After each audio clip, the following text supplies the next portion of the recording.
welcome to Progressive Movement Towards Christ Church Sermon. And today this is Pastor Keith, and you can hear us on any podcast venue you listen to. We recommend that kids leave the room. There won't be any cussing or fussing, but this is a disease. This is a disease of racism, and if you don't want your kids to hear about racism or killing, then they shouldn't listen. Okay, this is Pastor Keith. I'm going to be talking about the protest. Now, the protest has changed from peaceful protesters protesting about Black Lives Matter. Black Lives Matter. And, here in the United States, of course, the president has demeaned the protesters and had the police and National Guard and just come out there and blast them with smoke bombs and pepper spray and rubber bullets and everything you can imagine, even when they themselves weren't breaking any laws. They weren't breaking any windows, breaking into stores. But then, I'm going to talk about something. Now, there was a purpose behind these protests. Black Lives Matter, because the police officers were killing unarmed black men in their homes, walking home from the grocery store, breaking up a domestic violence, lying in bed on a no-knock warrant. And these are happening almost every day. And then the world started protesting with us. And they had protests all over the world. But there's been a change in the protests. These protests are more violent now. People are dying now. The government's charging them now with felonies rather than misdemeanors. President Trump has what he on his mind, law and order, and he says that these protests are not staying with the country's guidelines, how we love our America. But these protests have to happen because something has to be done about racism and prejudice and radical ways. Now, let's talk about radical ways. Now that the peaceful protests, to me, are disabled by the new protesters that became involved. The president calls them Antifa, which are left-wing people who hate the government. And he talked about it for so long that now there's some right-wingers that are out there bringing their guns and rifles with them and killing people. So the right side is bringing guns. Now the left side said we better protect ourselves and bring guns. So people are dying. Police are dying. 2 police officers were ambushed the other day and shot in the shoulders and the face, and they both survived. But it was something that didn't back up Black Lives Matter. But this was an incident that, of course, was off the grid. It wasn't with the protest. But, of course, they believe that the guy that did it was doing it for Black Lives Matter. And that's clearly, they haven't caught the guy. They can't just jump on any conclusion. Just like they say, we jump on conclusions to fire the police officers and bring them to court. Now, the reason why I'm having this discussion is because the left-wing and the right-wing protesters are there now. And they what happens is during the day we have protests. And it's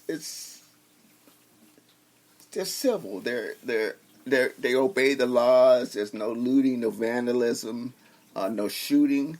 But as the night nears and as the night comes on, the the radical right and left people show up in the midst of the Black Lives Matter people, and they're carrying signs and wearing the facial mask for the coronavirus.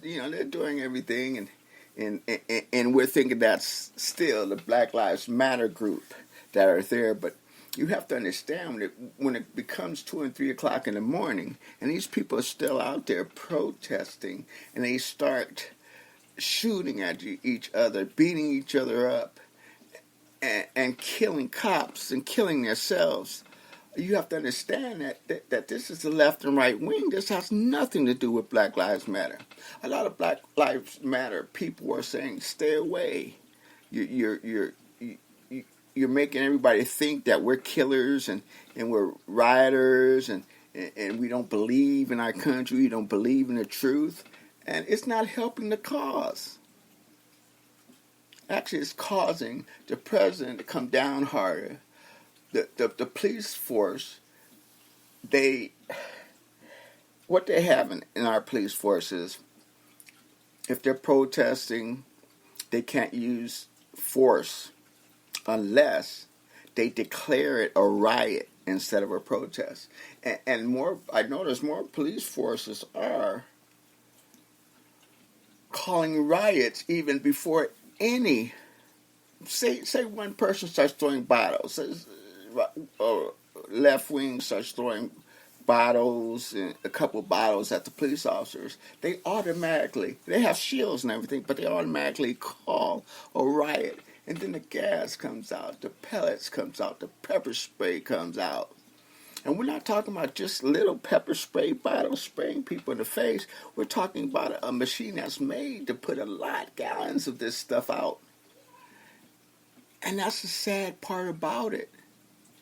It is the government and the people are saying that it's the Black Lives Matter people, the people that care about the black lives and the minority lives out there, and trying to make a change.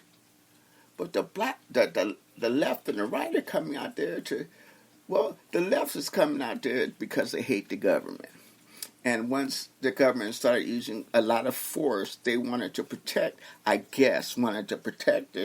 protesters and move the police back. But then the right wing decided to help the police, per se, and protect those businesses that were getting looted by the left. And it's not all left, of course, but some people just join in just because they're there. But I can't. I don't know. They just don't have moral values. A lot of people don't have moral values. They won't kill anybody, but they still don't have any moral values. Now, then the right people came and started having guns to protect. They said to protect the buildings, protect people's property. And one guy was interviewed, a cop told him, "Good job, we love you guys, keep it up." Hey, would you like vigilantes out there trying to protect property that isn't theirs when you have a police force that's there and supposed to be doing that? But you have people that have rifles, assault weapons, and stuff in the middle of the street, and just waiting to shoot someone. Example, they had one kid was protesting, and he was on Black Lives Matter. This was in the middle of the day, Black Lives Matter protest, and he was yelling and screaming that, racial injustice, we need to do something about police and all this. And so 3 guys jumped on him and beat him up. What was that? This was in broad daylight, and this was supposed to be a peaceful protest, but the right was there early and decided to take it on their own, to not let the police do their job, but to defend the United States against the protests of the Black Lives Matter people. Now, Black Lives Matter is organized, and they're not. They just organized. They're not people that come in and loot and pillage and all that. And I mean, but the right that comes in and the left are both bad. They both have their agenda. Not for Black Lives Matter, but their agenda. One wants to stop the government, stop the bullets and the smoke bombs and all that, and pepper spray. And the other side wants to stop the left side. So all of a sudden, everybody's bringing good bullets to the parade. I mean, they just it's upsetting that people are dying now. It's upsetting that police are dying. It's upsetting that Black Lives Matter protesters are getting shot and some killed that aren't belonging to these Antifa and these right-wing people.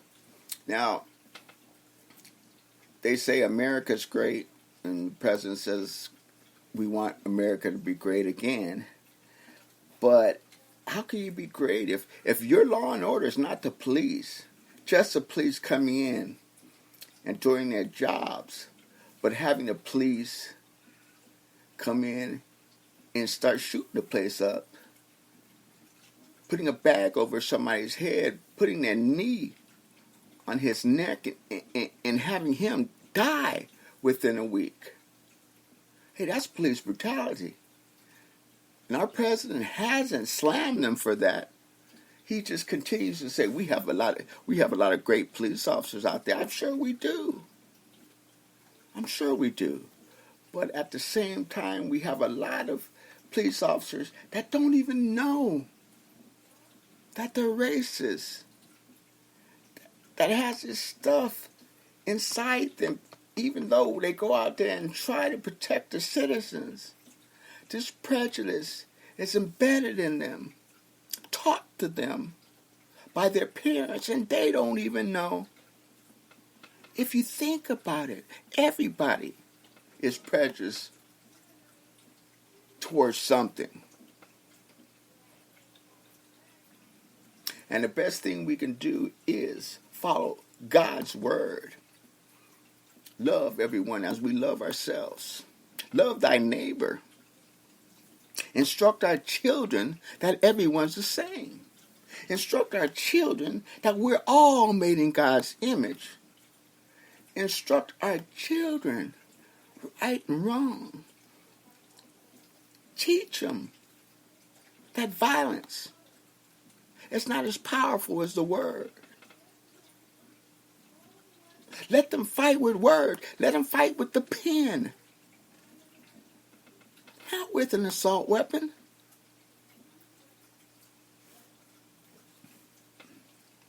We just have to step back and then acknowledge the fact that this has gone too far.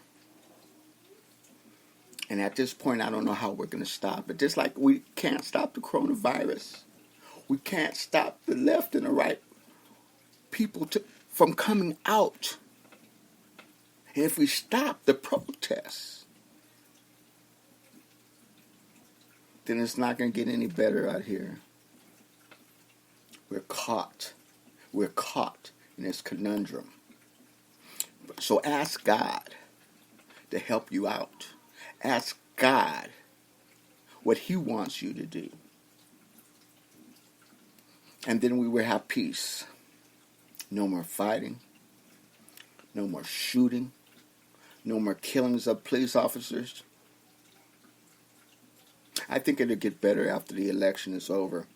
People are too wound up with who's going to win and this law and order stuff and I'll do this, I'll do that, I'll be better in my next vote. Whatever is said, I think it will kind of die down as long as the police do what they have to do and weed out those that are racist, those that have a lot of